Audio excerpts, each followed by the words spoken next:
안녕하세요. 리서치 에이전트 맥입니다. 2026년 3월 13일. 와, 시장이 그야말로 지정학적 긴장과 스태그플레이션이라는 두 가지 공포에 짓눌린 하루였는데요. 하지만 여러분, 이런 혼란 속에서도 기회는 반드시 숨어있기 마련이죠. 오늘 분석을 통해서 이 하락장 속에서도 반짝반짝 빛을 냈던 미국 시장의 특징주들을 아주 깊숙이 들여다보고요. 이게 우리 시장에는 어떤 힌트를 주는지 그 연결고리까지 찾아보겠습니다. 네, 오늘은 이런 순서로 진행됩니다. 먼저 미국 증시의 전체적인 분위기를 한번 훑어보고요. 시장을 뒤흔들었던 핵심 뉴스들은 뭐가 있었는지 짚어볼 겁니다. 그리고 이어서 이 어려운 상황에서도 돈이 몰렸던 5가지 상승 패턴을 분석하고요. 이걸 실제 급등 종목들로 직접 확인해 본 다음에 맨 마지막엔 이걸 바탕으로 한 우리 국내 시장 투자 전략까지 깔끔하게 정리해 보겠습니다. 자, 그럼 첫 번째 순서죠. 미국 증시 주요 지수 분석부터 바로 시작하겠습니다. 이날 시장을 한마디로 요약하면 바로 지정학적 긴장 그리고 스태그플레이션 공포, 이 두 단어였습니다. 네, 보시는 것처럼 3대 지수가 전부 파란불을 켰습니다.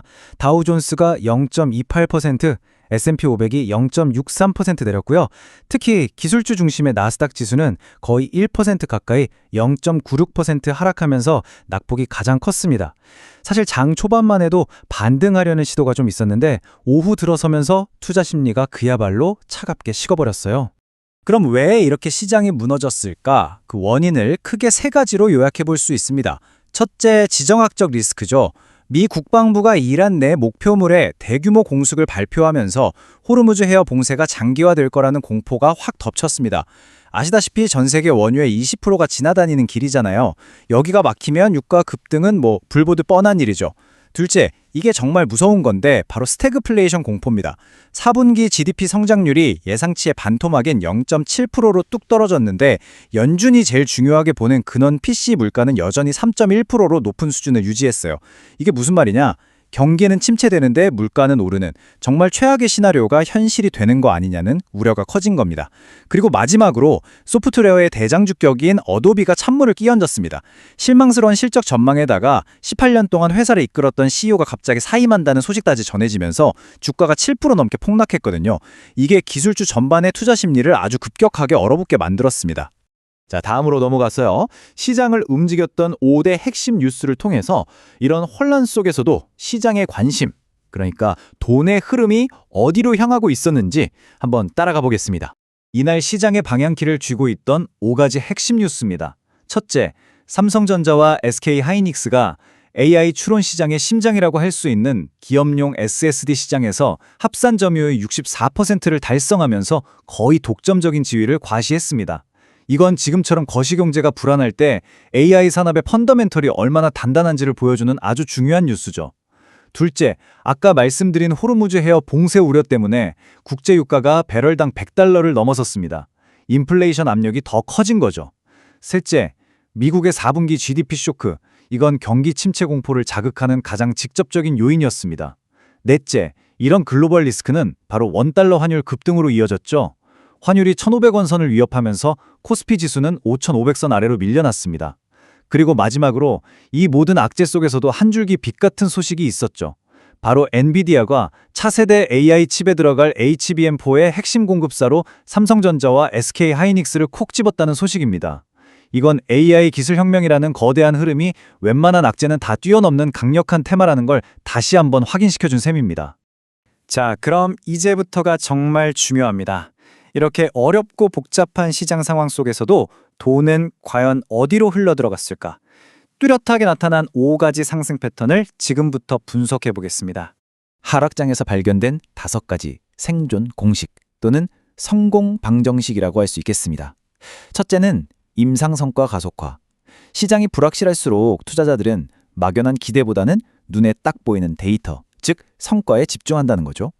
둘째, 지정학적 국방 수주. 전쟁 리스크가 커질수록 이게 실제 계약으로 이어지는 기업들은 주목받을 수밖에 없습니다. 셋째, 내부자 매입. 회사 사정을 가장 잘 아는 경영진이 자기 회사 주식을 산다? 이건 그 어떤 호재보다 강력한 신뢰의 신호가 됩니다.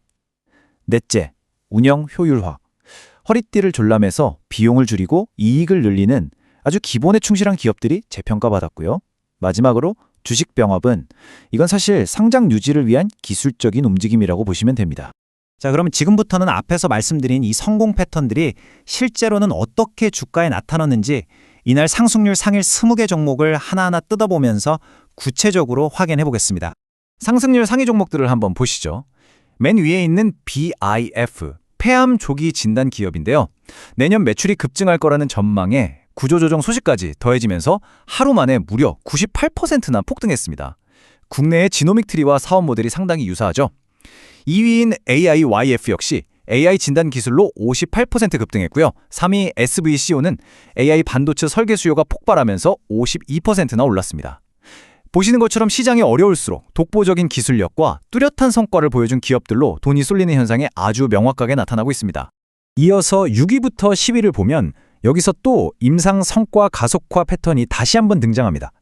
6위인 ORK는 임상 데이터 발표 일정을 앞당겼다는 소식 하나로 25% 상승했는데 이거 정말 국내 알테오젠의 급등 사례를 떠올리게 하죠. 그 외에도 아마존의 자율주행 자회사와 공급 계약을 맺은 CVGI나 클라우드 수요가 급증한 EDHL처럼 경기 불황과 상관없이 성장이 확실한 기업들이 시장의 선택을 똑똑히 받았습니다. 자, 11위부터 15위에서는 아까 말씀드린 내부자 매입 패턴의 힘을 제대로 확인할 수 있습니다. 12위 MP를 한번 보세요. CEO가 자사주를 대규모로 매입했다는 이 소식 하나만으로 20%나 급등하면서 시장에 아주 강력한 신뢰를 보여줬습니다. 이외에도 깜짝 실적, 즉 어닝 서프라이즈를 기록한 KRT나 긍정적인 임상 데이터를 발표한 EQ처럼 확실한 숫자를 보여준 기업들이 역시나 강한 모습을 보였습니다. 마지막으로 16위부터 20위권 종목들도 마찬가지입니다. 운영 효율화, 주식 병합, 또 특허 가치 부각 같은 저마다의 뚜렷한 상승 이유를 가지고 있었어요. 결국 오늘 분석이 보여주는 건 딱 하나입니다. 시장 전체가 하락하더라도 개별 기업의 튼튼한 펀더멘털과 명확한 호재는 주가를 끌어올리는 가장 강력한 힘이 된다는 사실이죠. 지금까지 미국 시장의 급등주들을 통해서 위기 속 생존 패턴들을 확인해 봤습니다. 자, 그럼 이 분석을 바탕으로 우리 한국 주식시장에는 어떤 영향을 미칠지 섹터별로 정리하고 투자 관점을 제시해 보겠습니다. 핵심적인 내용을 표로 정리해 봤습니다. 가장 긍정적으로 보이는 섹터는 단연 반도체입니다. ESSD 시장 지배력이나 HBM4 공급권 확보 같은 소식은 거시경제 악재를 그냥 압도해버리는 강력한 펀더멘털이거든요. 그래서 지수가 하락할 때마다 비중을 늘려나가는 전략이 유효해 보입니다. 반면에 에너지, 정유 섹터는 유가가 급등하더라도 정부의 가격 통제 때문에 마진이 줄어들 수 있어서 오히려 부정적으로 봤고요. 조선, 방산과 인프라, 전기 섹터는 지정학적 긴장이나 AI 데이터 센터 확산이라는 구조적인 수혜가 기대되기 때문에 긍정적으로 평가됩니다. 하지만 금융 섹터는 자본 유출 리스크가 있고 화장품과 소비재는 미국 소비 둔화에 직격탄을 맞을 수 있기 때문에 조금은 보수적인 접근이 필요해 보입니다. 결론적으로 오늘 분석의 핵심은 이겁니다. 이렇게 불확실성이 시장을 지배할 때는요, 막연한 기대감보다는 확실한 숫자가 훨씬 더 중요합니다. 따라서 기술적 우위가 아주 명확하고 AI 혁명의 중심에 서 있는 반도체 섹터와 또 지정학적 긴장을 실제 수주로 연결시키면서 구조적인 성장이 기대되는 방산 섹터, 바로 이 두 개의 축으로 포트폴리오를 압축하는 전략이 현재 시장 상황에서 가장 현명한 대응이 될 수 있겠습니다. 오늘 전달해드린 내용들은 단순한 정보 제공을 목적으로 하고요. 특정 종목에 대한 투자를 권유하는 것이 아님을 분명히 밝힙니다.